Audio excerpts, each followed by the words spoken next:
तो पिछले सेशन में कुछ लोगों ने जो जवाब भेजे थे, मुझे ऐसा लगा कि लोगों के डाउट्स क्लियर नहीं हुए हैं। तो सबसे पहले हार्ड ड्राइव और एसएसडी की स्पीड के बारे में बात करते हैं। कुछ लोगों ने ऐसा जवाब दिया है, 4 या 5 लोगों ने, कि हार्ड ड्राइव और एसएसडी में हार्ड ड्राइव फास्टर होती है। तो ऐसा नहीं है।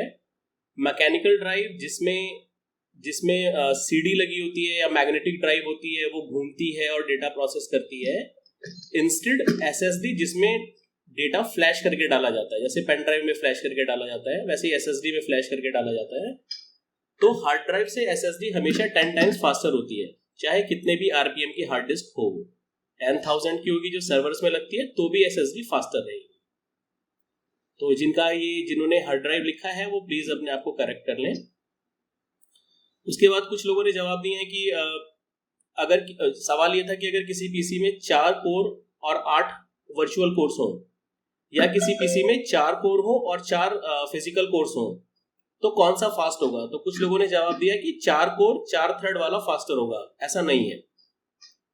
जिसमें 4 कोर और 8 थ्रेड होंगे वो हमेशा फास्टर होगा। इसको ऐसे लीजिए कि आपके घर में 2 लोग काम करने वाले हैं और 2 लोग रिक्वेस्ट लेने वाले हैं। ये रिक्वेस्ट लेने वाले काम नहीं करते, काम करने वाले एक्चुअल लोग हैं। अब अगर आपके घर में सिर्फ 2 ही लोग हैं, वही रिक्वायरमेंट भी लेते हैं, वही प्रोसेस भी करते हैं, तो एक सिनेरियो हुआ। वहीं आपके घर में 2 लोग काम करने वाले हैं और 2 लोग रिक्वेस्ट लेने वाले हैं, तो रिक्वेस्ट लेने वाले रिक्वेस्ट लेके रख लेंगे, काम करने वाला जैसे ही फ्री होगा उसको काम वो डिलीवर कर देंगे।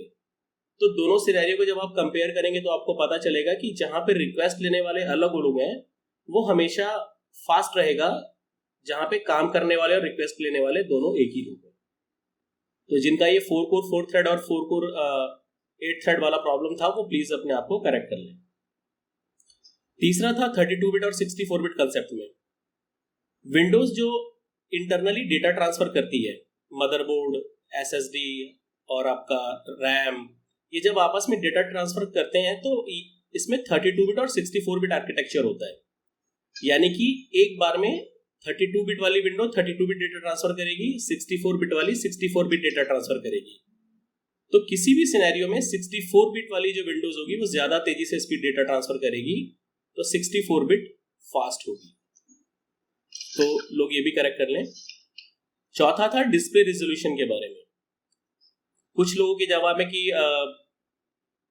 13 HD जो होता है 720p और फुल HD जो होता है 1080p, वो उसमें क्या डिफरेंस क्या है, और मॉनिटर का जो स्क्रीन है उससे कैसे फर्क पड़ता है।